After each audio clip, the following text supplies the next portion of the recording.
Rewinding KayaFM on FM Rewind. Pivot Point. KayaBizz.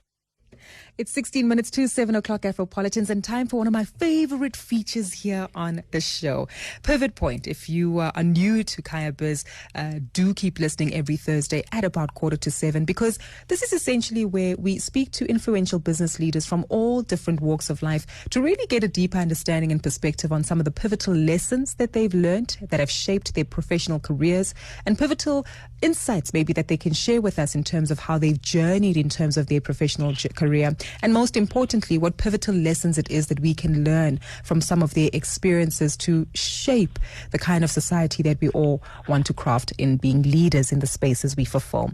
Today's conversation, I'm quite excited because we speak to someone who has got a great amount of experience in terms of working in the themes around digitalization as well as technology, having worked in industries such as mining, petrochemicals, fast-moving consumer goods, and now being based in finance. She is someone who is a key driver of digital inclusion in South Africa, and of course women in IT, and an understanding of just how the fourth industrial revolution is something that is present and something that we all as citizens need to be involved in. Afropolitans, the new CEO of Sybrin South Africa, Karabo Moloko, who was actually appointed in September of 2020. Karabo, welcome to KayaBizz. Hi, Gugu, and hi to all the Kaya listeners. Thank you. So excited to be here with you as well. I'm excited to speak to you as well, and I'm going to say congratulations either way on this new appointment, given that we are discussing it in the new year, because it is something quite phenomenal that you do within your new role as the leader of Sybrin South Africa. Maybe let's start there, just to get some perspective on what this role entails and how it is that your previous skills and previous experience actually enable you to fulfill the objective of driving digitalization within South Africa. Absolutely. So as you said, I've joined Sybrin Systems, and really exciting to be part of a team that's translating this mystical notion of digital transformation and moving it from this concept and theory that we throw around and making it a reality across the continent and in various other nations across the globe. As you know very well, Kuku, I mean, we now in a very connected world, we're getting to see how other nations and continents are embracing what technology can do. And the continent in many ways has fallen behind.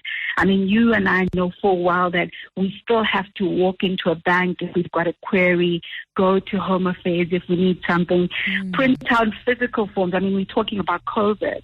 Print out physical forms if you want to make a funeral claim, and go to a shop to try scan and send documents to process your claim, which could take weeks.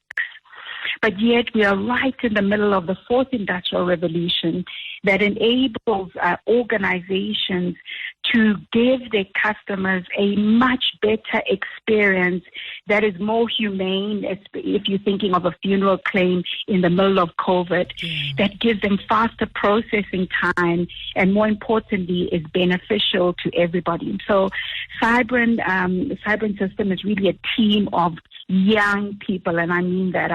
I'm one of the older team members in our organization. And I'm telling you, and I'm not that old, right? Exactly. So we are, what I'm loving about this organization, we're taking digital real. We're working with young, dynamic individuals that are developing and coding real-life use cases that are helping organizations do digital onboarding, quick due diligence, and all kinds of things. Because in this continent, again, we have a young population, and many of us have been worried about how are we going to absorb them into the market. I can tell you there's space for them in IT, but more importantly, there's space for them in digital. And Sybrin is taking that literally. I'm glad you elaborate on that, because 2020 was probably one of the best lessons we've ever experienced in terms of understanding the importance of technology, right? Everybody became a host of a webinar, online learning, working from home. And I guess we have a better and clearer understanding of the power that technology really holds in terms of making our lives easier and also opening up channels of new ways of communicating and working. But I'd like to understand, in the context of South Africa, which I think is the beauty of what you've understand and understand of the environment, is where are we in terms of digitalization, and what does it entail? Because so often there's a perception, as you say, that it's robots in the background and computers that are running our lives without full and clear human interaction. Absolutely. You know, the concept of digitalization, when it started, was taken on by technologists like myself that got nerdish about it.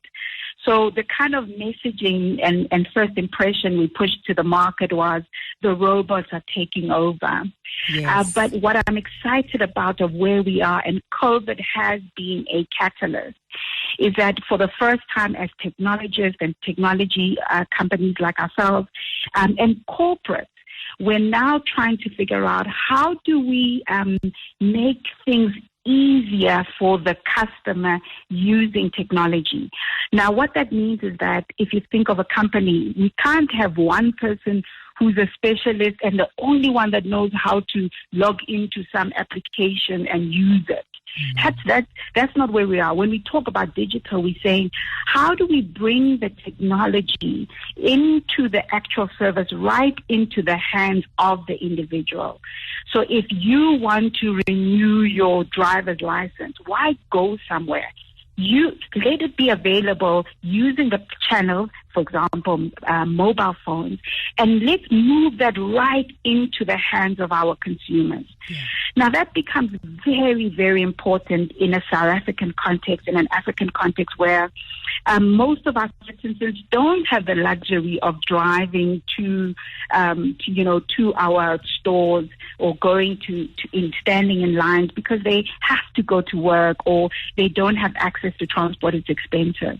So companies can do that. Now, one of the bad things when we've been thinking about digital transformation is we've been thinking we have to solve it in complex ways. And I'll give you a good use case that we're working on now for one of our customers is assisting them to use WhatsApp Business to submit a claim form.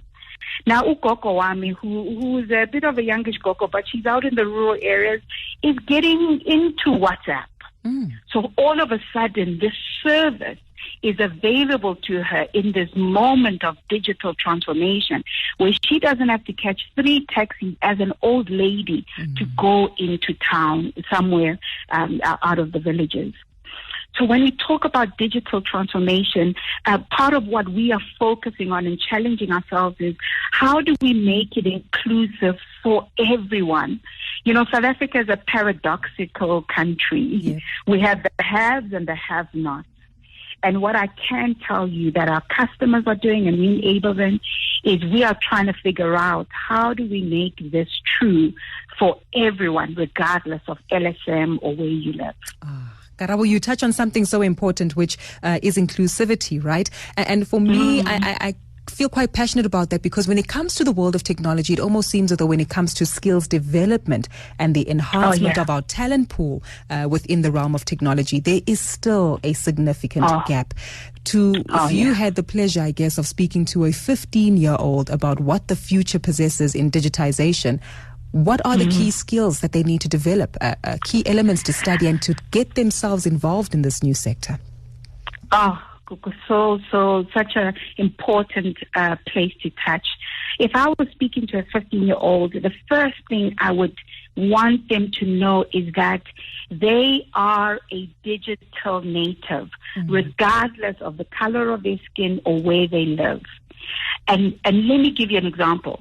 15-year-olds think in TikTok, in emojis, in short code, in just finding shortcuts to getting things done. So the one thing I would want them to know is that they are digital. They're digital natives.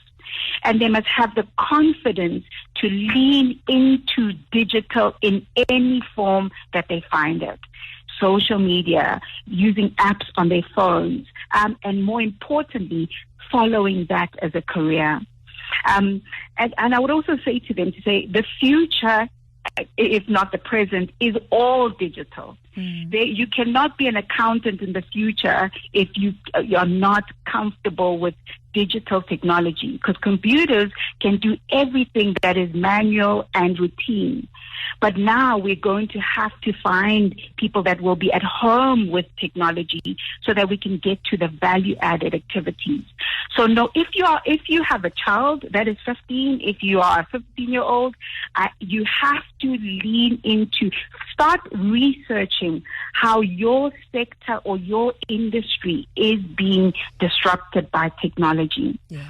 And then the biggest thing I really want to encourage young people right now is please don't wait until you've got some jobs, some bond, all of that before you start thinking of innovating.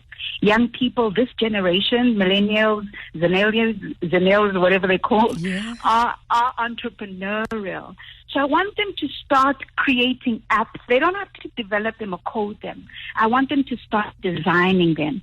Because one of the things missing right now in the fourth industrial revolution, Gugu, is that we're not getting enough innovation and ideas coming out of our continent that is solving our specific kinds of problems. Yeah. And as 15-year-olds sitting where they are now, they can begin to design that solution that could transform the world. They might not become a Mark Zuckerberg, but for all we know, they could transform the face of our continent.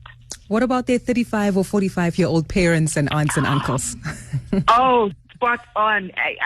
They are the ones I'm actually more interested in. So, to the slightly older generation, they are experiencing that in the workplace today. Now, there's lots of, I've seen this with friends where maybe there's a new technology or new application being brought into the workplace, and they ask who wants to go for training, and no one puts their hands up, only the random few.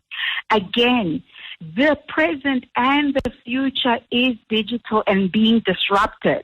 Please put your hand up. If you want to preserve your career, again, do the same thing. Put your hand up to go learn new technologies or new applications that are being used at work, because it's only a matter of time where everything else is irrelevant. But also, COVID has been a good lesson for us, I think, Gugu. As a mother, as a wife, and as a CEO, I'm learning I need to optimize my time. So we are, the future is ours. It's time for us to take our careers with both hands, as well as be mothers and sisters and be fully present. So can I ask everyone, please, order online, comrades. Buy your groceries online. There's Use a guilty, online banking. we feel guilty doing that, right? Because mothers like to be involved and feel like they must be the ones Mommy, to do it. Mommy. And you know this. Right now, you're in the studio, you're working, you're not available to be there with your family. When you want to come home, you want to have the time available. So specifically to women, I want to speak to women in the marketplace. The fourth industrial revolution has made it possible for you and I to be anything and whoever we want to be, because now we can fulfill multiple roles through the use of technology that's saving us time, as well as allowing us to access resources through people all over the world that we didn't have around us. Yeah. Don't lean back. Use digital transformation in your personal life, bring it into your business, and make it the way to add value to your customers. Karabo, a wonderful point to leave this conversation off on. I certainly could speak to you for the remainder of an hour, but I just might get into trouble here at the radio station. Absolutely. Such a pleasure engaging with you, and thank you so much for sharing some of these pivotal insights with us. Digital is the future, so empower yourself and upskill yourself appropriately to be relevant in future. Afropolitans, a big thank you to our guest this evening, Karabo Moloko, who is the new CEO of Sybrin South Africa, a company that focuses on digitalization digitalisation in South Africa and across the continent. It's been a fantastic pleasure being with you today, Afropolitans. We leave it there. We're back again on Monday between 6 and 7. After 7, Sidebar with Cindy. But before that, Traffic with Tyroline Franks. Rewinding Kaya FM on FM Rewind. Visit kayafm.co.za for more.